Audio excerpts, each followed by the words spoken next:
Assalamualaikum warahmatullahi wabarakatuh kawan-kawan. Ini malam ini saya ketemu anak SD namanya Kirana. Usia berapa? Usia 10 tahun. Jadi SD kelas 4 ya?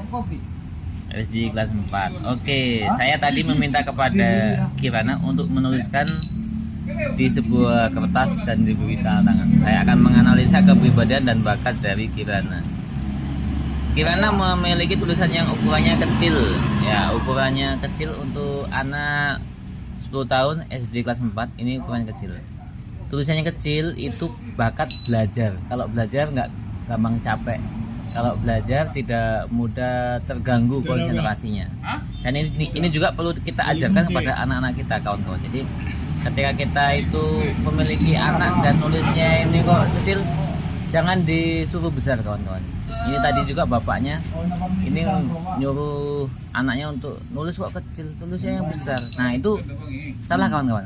Kalau ukuran tulisan yang kecil itu rentang konsentrasinya tinggi lama. Kalau ukuran tulisan itu besar, justru malah kalau belajar cepet capek, tidak konsentrasi.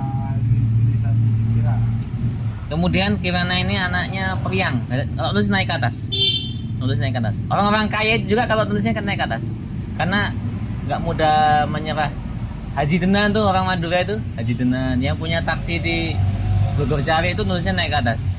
Walaupun nulis di kamar mandi, di tembok itu ya, itu nulisnya naik ke atas. Nah, anak yang nulis ke atas itu anaknya bahagia, periang, senang, gembira gitu.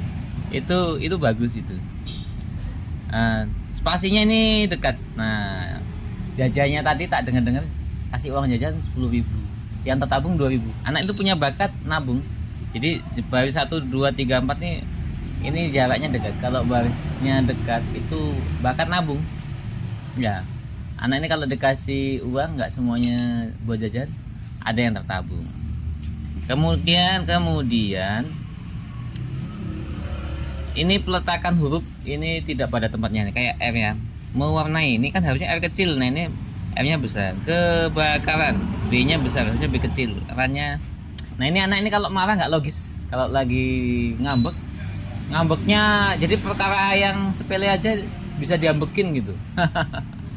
Atau kalau lagi ngambek, bapaknya bisa dijambah, dilempar di buku, diamuk. Ya jadi kalau marahnya nggak logis.